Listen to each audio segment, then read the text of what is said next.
वहीं सदन में जातीय जनगणना के मुद्दे पर शिवपाल सिंह यादव द्वारा केशव प्रसाद मौर्य से इस्तीफा मांगने पर यूपी स्टेट हेड विजय त्रिपाठी ने कैबिनेट मंत्री रविंद्र जायसवाल से भी खास बातचीत की।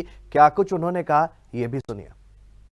योगी सरकार का आज अनुपूरक बजट पास हो गया है। सदन में उसने सर्वसम्मति से प्रस्ताव दे दिया है, लेकिन जो सियासत रही है पूरे दिन भर आज सदन में, वो पिछड़ा वर्ग को लेकर, जातीय जनगणना को लेकर केशव प्रसाद मौर्य का शिवपाल जी ने इस्तीफा मांगा। क्या कहेंगे इस पर? ये राजनीति क्यों हो रही है?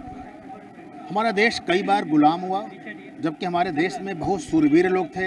यह धरती वीरों से भरा पड़ा है, उसके बाद भी गुलाम हुआ, क्योंकि हमारे देश हम लोग जाति जाति में बटे थे।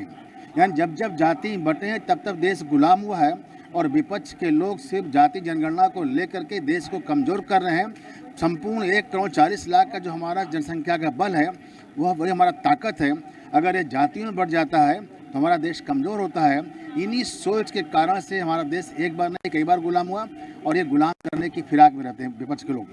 सदन में लगातार ये बात कही जा रही है कि सरकार बच रही है जातीय जनगणना से, तो सरकार नहीं, साफ साफ कह रहे हैं कि जब हम पिछड़ी जाति की जनगणना कराएंगे तो ये फॉरवर्ड, ये बैकवर्ड, ये SC OBC, तो सोच हमारा बनता है, हमारा देश कमज़ोर होता है।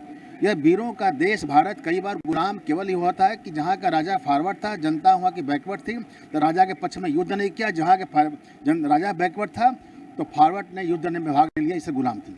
ये सरकार कह रही है कि बिहार की जो जनगणना हुई है वो भी गलत हुई थी, उसको लेकर भी कंक्लूजन नहीं हो पाया। बिहार का आप देख दशा क्या है, सबसे अधिक वहीं पर यह जो झगड़ा है जातियों का वहीं पर है, या और पनपेगा। ये थे रविंद्र जायसवाल, जिनका साफ कहना है कि उत्तर प्रदेश में जातीय जनगणना को लेकर बांटने की बात हो रही है विपक्ष की तरफ से, और वो कतई स्वीकार नहीं है। हम किसी को बंटने नहीं देंगे, हम जातियों को एक करने में विश्वास रखते हैं। कैमरा पर्सन शुभम उपाध्याय के साथ में विजय त्रिपाठी।